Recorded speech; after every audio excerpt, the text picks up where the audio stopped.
Kisah Nabi Yunus alaihissalam meninggalkan kaumnya sehingga ditelan ikan paus selama 40 hari. A'udzubillahi minasyaitonirrajim. Bismillahirrahmanirrahim. Assalamualaikum warahmatullahi wabarakatuh. Nama Yunus atau Yunan atau Zunnun bin Matta binti Abu Matta. Usia 70 tahun.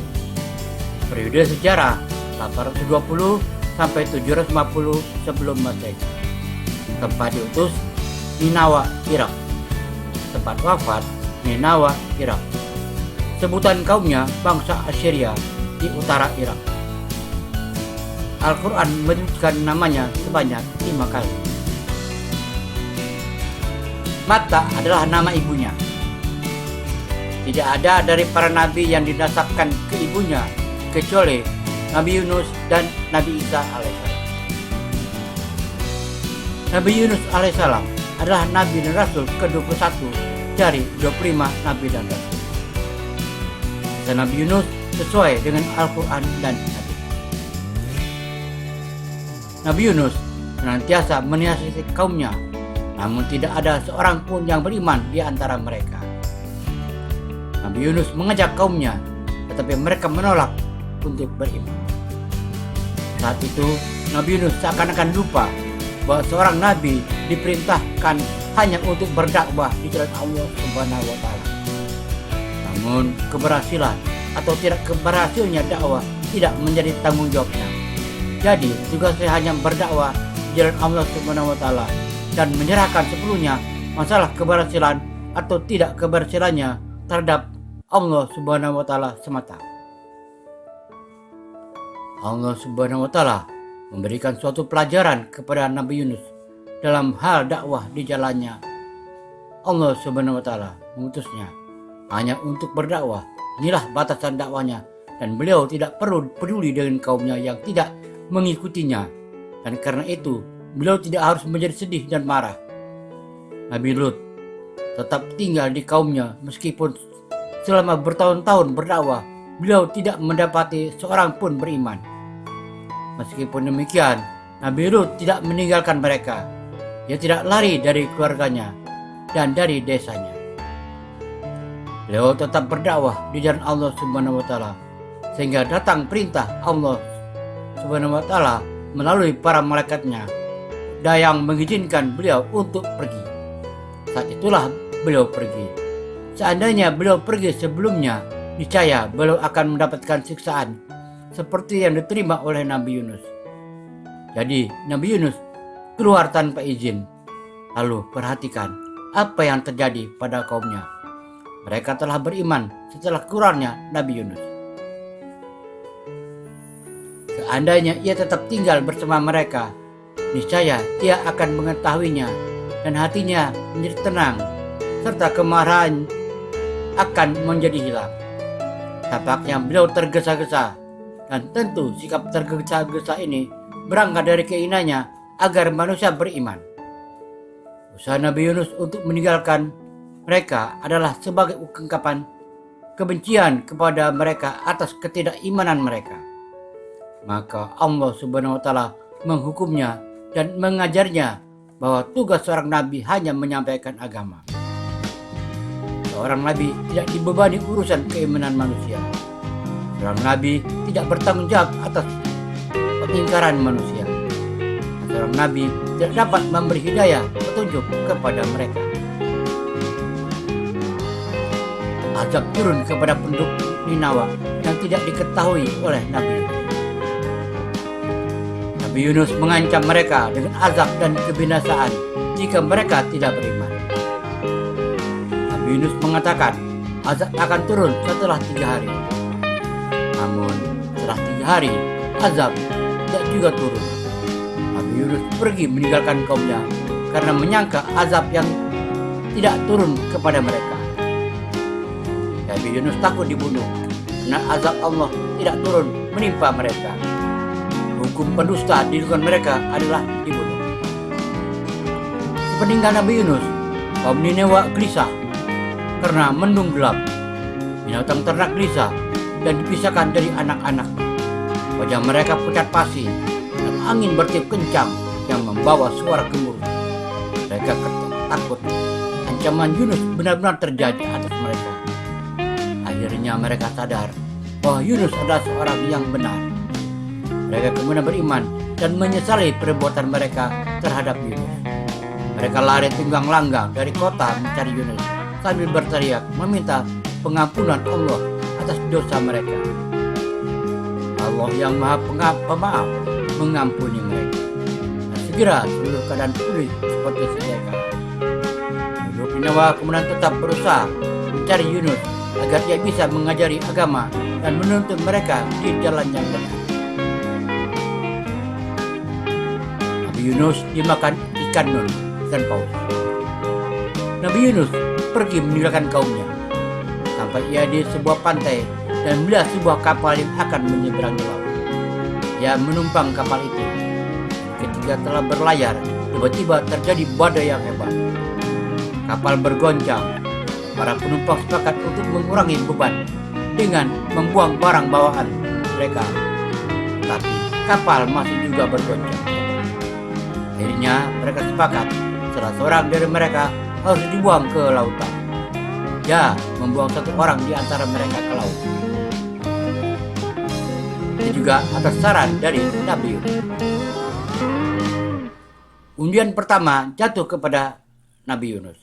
Namun undian diulang karena penumpang merasa Nabi Yunus tidak layak dibuang, sedangkan ia adalah seorang yang mulia.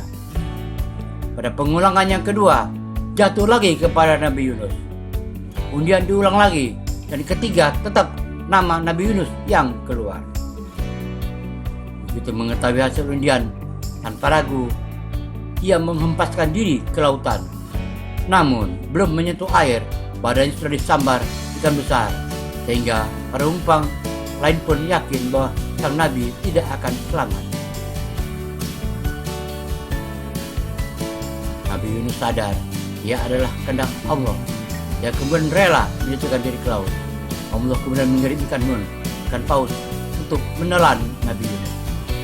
Di dalam perut ikan nun, Nabi Yunus bertobat meminta ampun dan pertolongan Allah. Dia bertasbih selama 40 hari dengan berkata, La ilaha illa anta subhanaka inni kuntu minaz zalimin.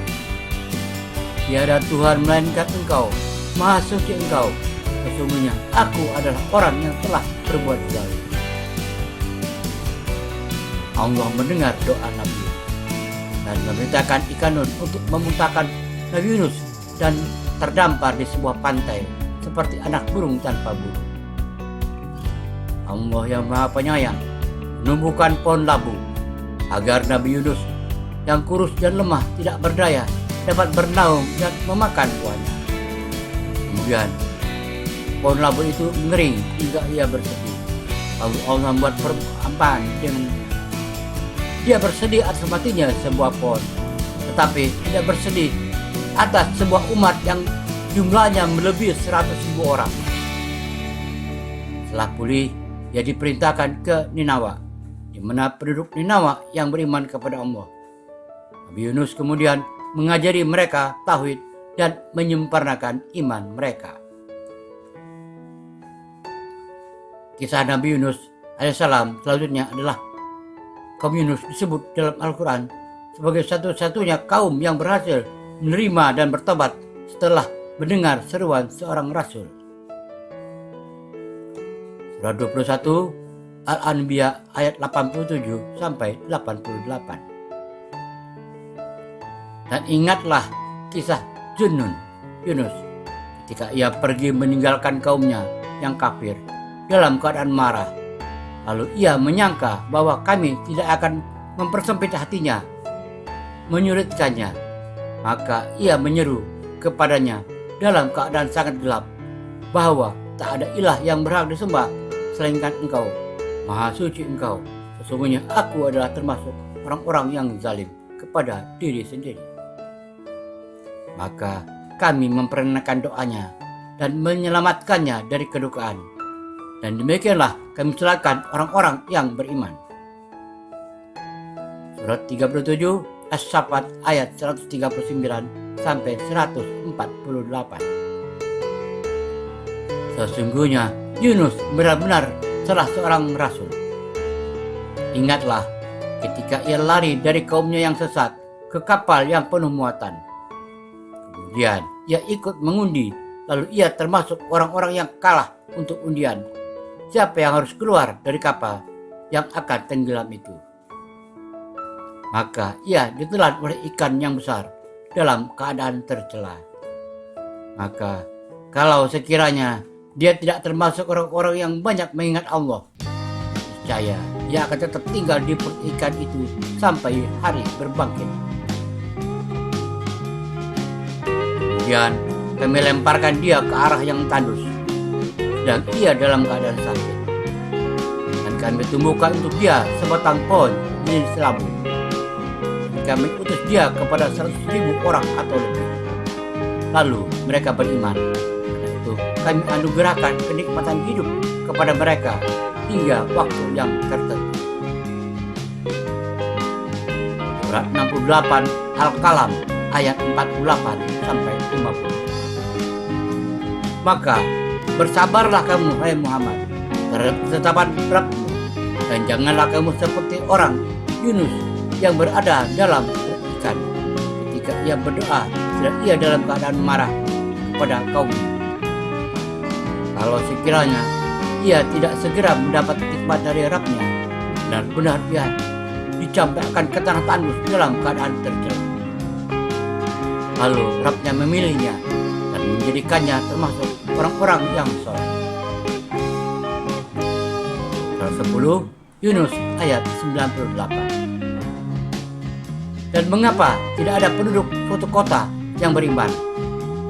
Lalu imannya itu bermanfaat kepadanya selain kaum Yunus.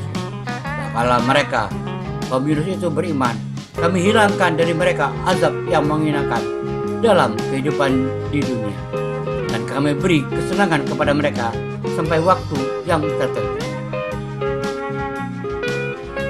Nabi Muhammad SAW bersabda, janganlah kalian membanding-bandingkan aku dengan Yunus bin Matta. Mereka menamakannya Yunus, Zunnun, dan Yunan. Beliau adalah seorang nabi yang mulia yang diutus oleh Allah Subhanahu wa Ta'ala kepada kaumnya. Beliau menasihati mereka dan membimbing mereka ke jalan kebenaran dan kebaikan.